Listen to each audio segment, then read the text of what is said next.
talk about playing by ear and hearing things, we're talking about hearing chords. We're talking about hearing notes that are being played together at the same time. Rarely do we discuss hearing melodic lines or hearing runs, right? And that the reason for that is because if we were to just use a straight ear approach, only to try to figure out runs, it could be a little bit more difficult than chords, simply because you got to do one note at a time. And this is the reason why using your ear alone is not sufficient.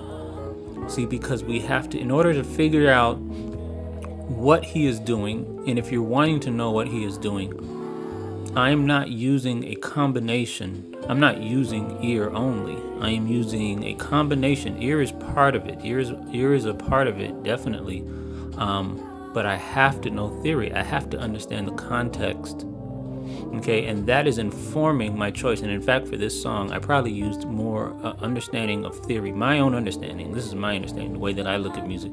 My understanding of theory is what helps me to figure out what chords are being played.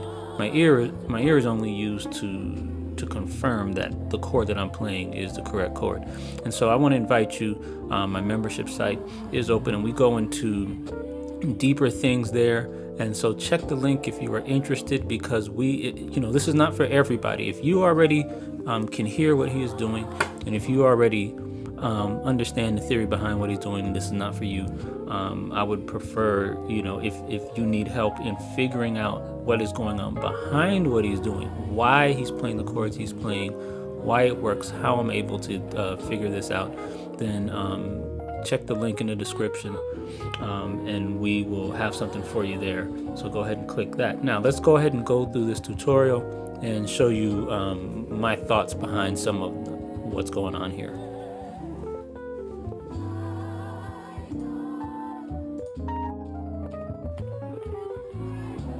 All right, let's start from the top.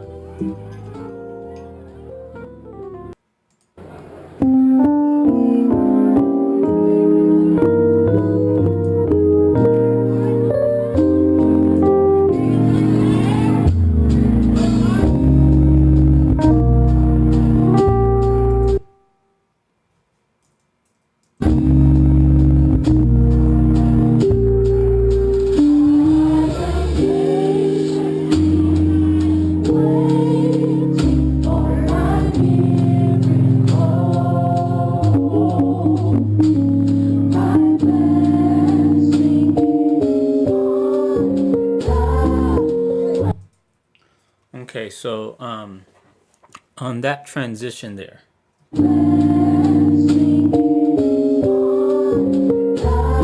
okay, so let me show you how I'm looking at this.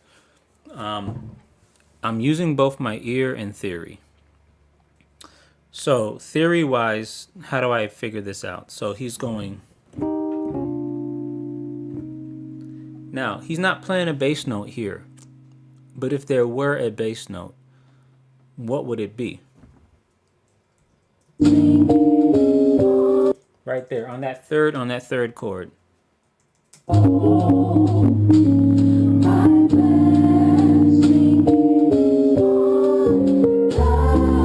Okay, so he gives you a hint in the second bass note that he plays.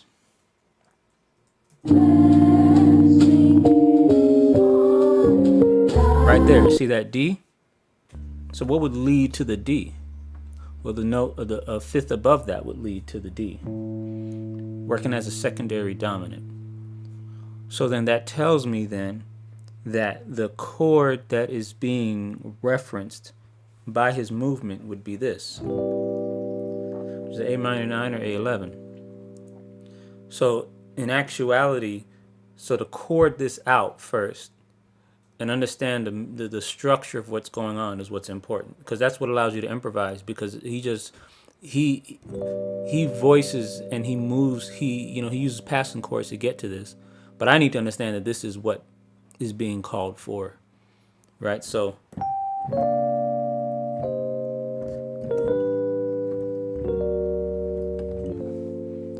so now that I know that that's the basic chord structure, that's going to help me figure out Right there. Okay, so that part there, or, but I know that it has to be that, right? So I'm getting to that. So, so what I was thinking is, which would lead to the A minor 9 there. Okay, but now this is where my ear takes over, because if you hear those chords though, there's a little bit more dissonance than what I'm playing. So here's what I'm playing. And then listen to what he's doing. See, so you hear a little bit more dissonance. And so this is when my theory shuts down and my ear takes over. Okay. So now my ear tells me that there is a minor second that's happening somewhere near the bottom. So I would guess that would be that. Okay, so I have this,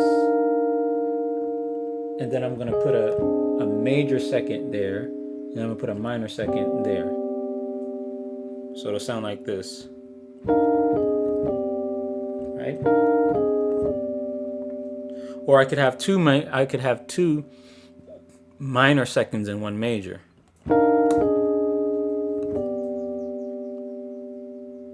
Actually, no, those are all minor seconds. And when I'm talking about minor seconds, I'm talking about right here, which is giving the dissonance within this chord. Now again, we don't want to get locked into only how he did it, because you can choose to put the minor second where you wanted to put it. You could put it in the middle if you wanted to, right? Right, because it's still leading to the A minor 9. It's the theory that helps me to know that, but it's the ear that gives me the more of the details.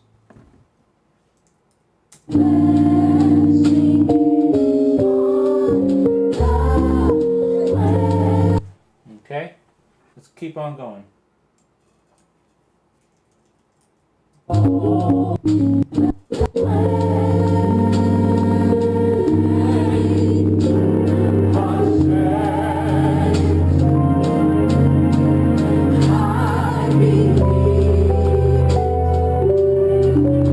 All right, let's do that one.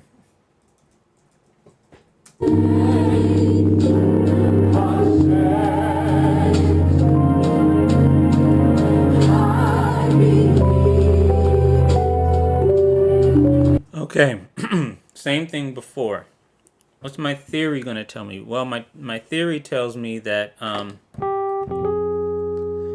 my theory tells me that he's really playing an F minor chord there, but he's giving it a lot of color by adding the minor 6 there.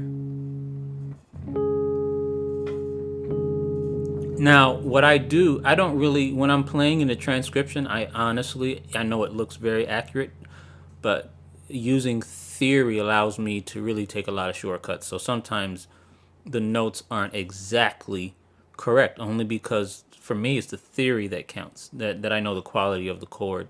And so if you look at the notes, they're still pretty close. With that theory, I'm getting that F minor sound there, and then I'm going to this sound here, which is E minor 9, but again he has a 6th in there. So it sounds like a E6, E minor 6. So basically, but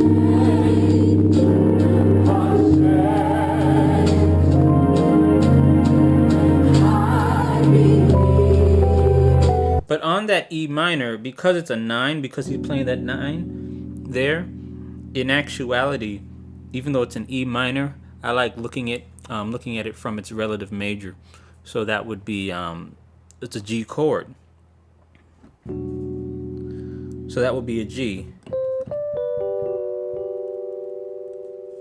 And even further, if you notice, it sounds a little bit bright. It sounds bright, the chords that he's playing. So I'm gonna go with the G Lydian, instead of going with an E minor, which to me would have a darker sound. So the G Lydian would be.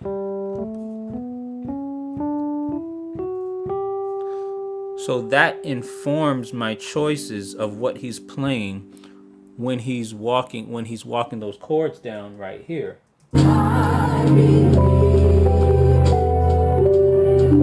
See those chords, my ear alone, it would take me a while. But my theory, because I understand that he's playing the relative major of E, which is G, and I understand that it's Lydian, so then I can get. See that? And because in the G Lydian, the only notes that are sharp is the C sharp and the F sharp. So to be honest with you, it's as easy as just kind of hitting notes and just making sure that these are sharp coming down. Makes it way easier.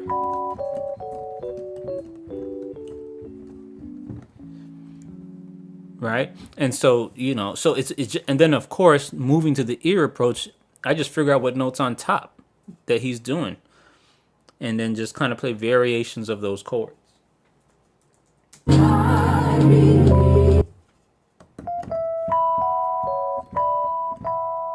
So it could be this. It's probably E sus2, sounds like.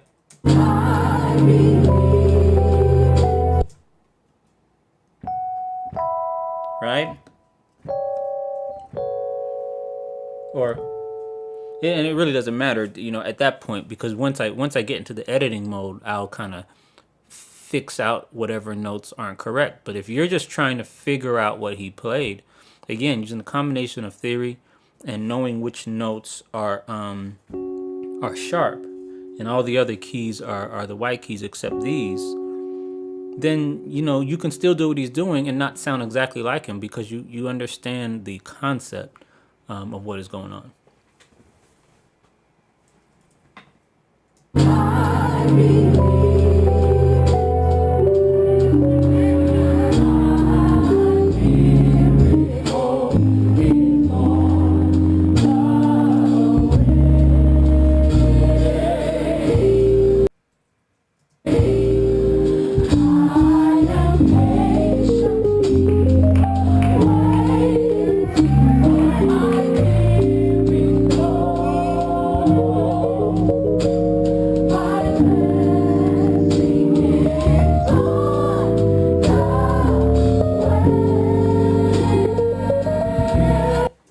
Yeah, let's do that one.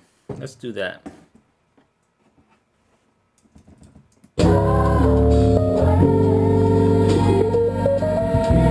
right, now the first thing I want to say is, do you notice that it's the exact same progression that we did earlier in the video?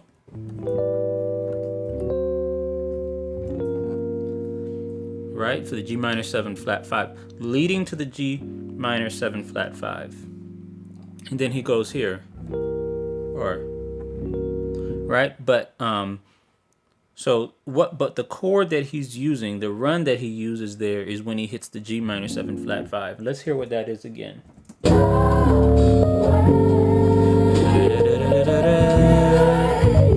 All right, so I want to get that scale, and I'm not using my ear.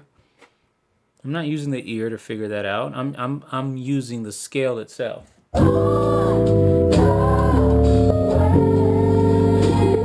So, okay, I had to go grab my score editor from Logic here. So what I want to do is I want to show you that. Let's drag this over. And let me see if I can somehow minimize this thing. No, I don't want it full screen.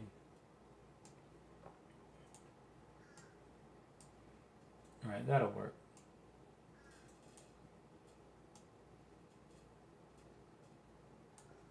All right, let's see where we're at here.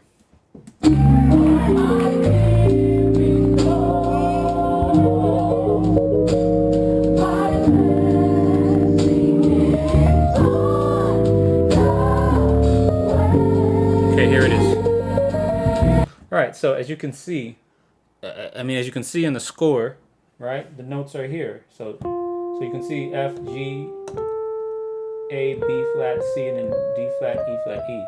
So it looks like it's starting on that F, And music theorists a lot of times will tell you to start on the F, which to me it can be very confusing because basically, the note that you start on changes what type of scale or mode it is. I honestly don't like looking at it that way. So I know that we know that he's going. We know that he's playing in the left hand. He's playing a G minor 7 flat 5. The score doesn't bear that out because in the left hand, as you can see, it's just an F and a B. Okay? And so we're only playing an F and a B flat in the left hand. So it's not really showing the quality of the chord. Now he's playing a rootless voicing. He doesn't need the G. The actual chord would be this. But he doesn't need to play the G if the bass person is playing the G. And he only needs to play really the upper extensions of that, which is why he has that. The other thing you need to realize is that we don't need to, I don't want to reference this from a F. I want to reference it from a G. I want to call the chord from a G. And the reason I want to call, I want to call the scale that he's using there, right? And then he goes up here. But the reason I want to call it from a G is because you have to see scales as extensions of chords themselves. Okay, I don't like getting so technical and intellectual with music that I don't understand anything. I have to use what I can use to figure things out quickly. And what I know is that he's playing in the left hand. He's playing a G minor 7 or G minor 7 flat 5. So the scale that I'm going to use is going to be a G scale. It's going to be a G something. I'm not going to call it an F just because he started on an F. I want it to be an extension of this chord. And the scale that I'm going to use is called a Locrian natural 2. A G Locrian natural 2. In a regular G scale, a G major scale, you have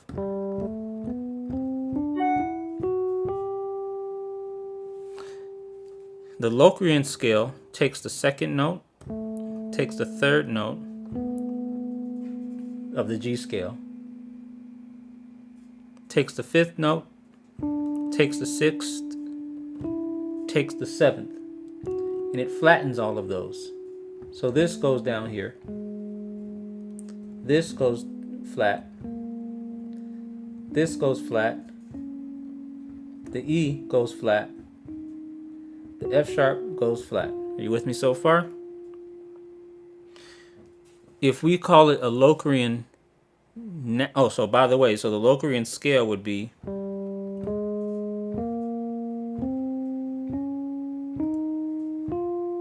okay. If we flatten, or if we take this, the reason it's called a Locrian natural 2 is because the second note, which is supposed to be flat, is natural. Okay, so here's the scale. So you have it. Okay, so that's the Locrian played if I were to play it harmonically, played together. Which makes sense because this also works with my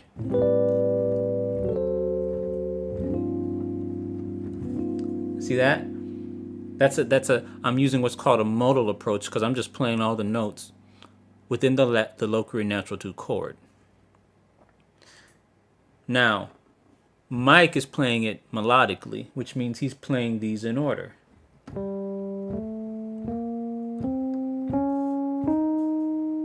Okay.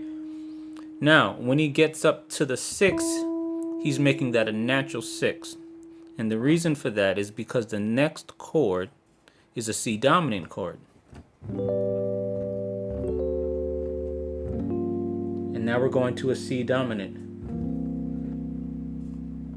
Okay, so in preparation to play that chord, he gets out of the Locrian and goes to the E, So that's why it sounds that way.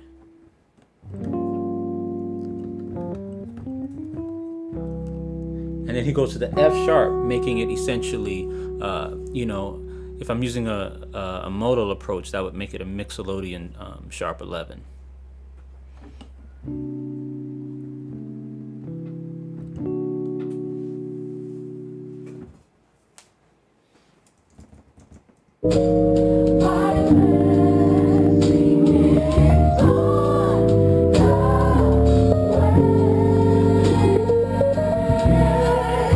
Okay, so you heard him go up to the F sharp?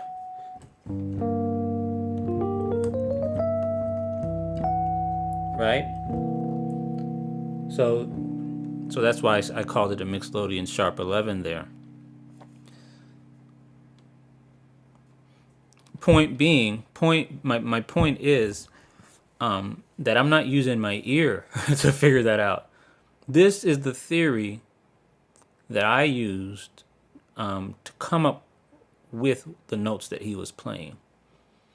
Okay, and I only used my ear when necessary, but in this particular section, that was the theory that I used.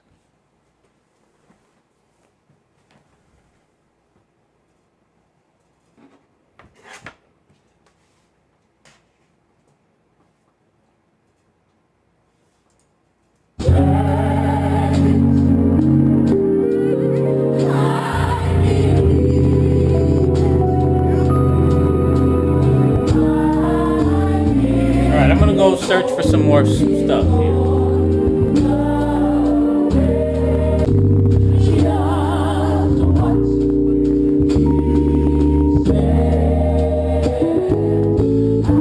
Okay, so now here's the problem we have. He changed.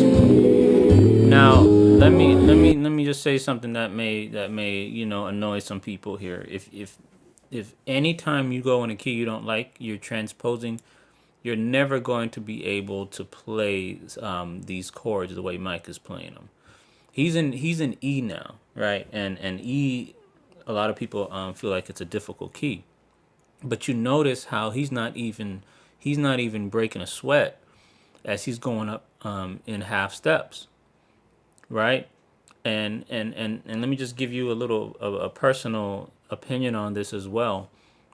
For me, when I hear a C, when I hit a C, where's my keyboard here? If I transpose this, oh no, it will transpose. But see, I press transpose on the keyboard. Right now, I'm hitting a C, but it's playing a C sharp.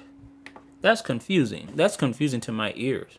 How am I supposed to develop my ears when I'm playing one note and another note is sounding?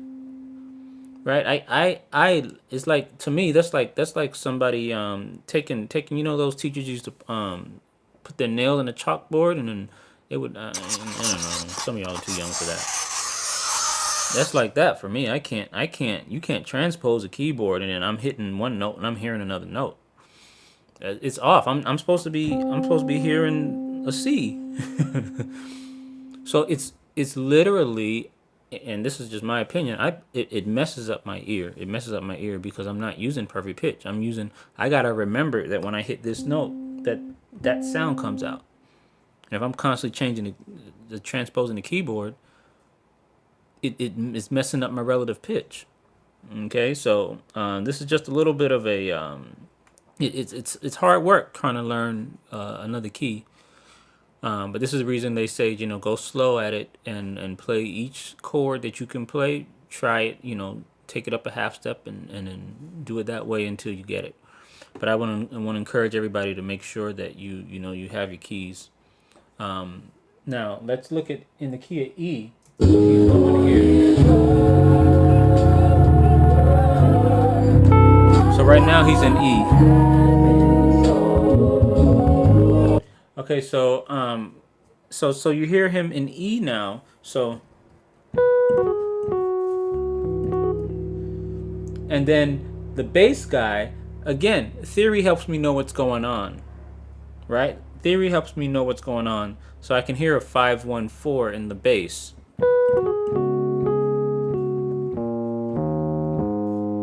Right, I hear that in the bass. See, hear that? So because he's doing that progression in the bass, that's what helps me to figure out the chords in the right hand. It's not my ear alone.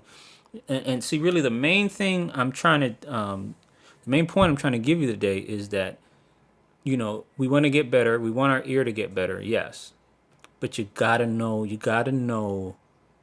the theory, and not just going and just studying theory for theory, but the theory that makes sense to what you're doing, right? Because I know that I can. So I know that, right? I know that those chords work, but that may be what I would do, right? So, but knowing that Mike is just he's going within that context, I just got to figure out now, because it's already figured out for me with these notes, because there are only certain chords that are going to work with that B flat, right? So, see that? See? That'd be much harder to figure out without those notes in the bottom. And so a proper understanding of theory, but the right kind of theory is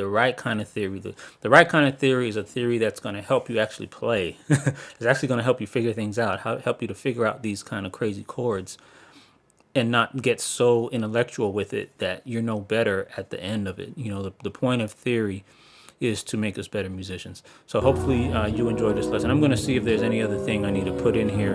And then again, anyone else who is interested in joining the membership site, hit the link below where we can kind of discuss this more in depth, and you can get some support, some community support, and unlimited MIDI files. That's another thing I don't advertise. I don't want people joining just for the MIDI files. I really want you to kind of come in and take your musical growth seriously. All right, so until then, we'll see you later.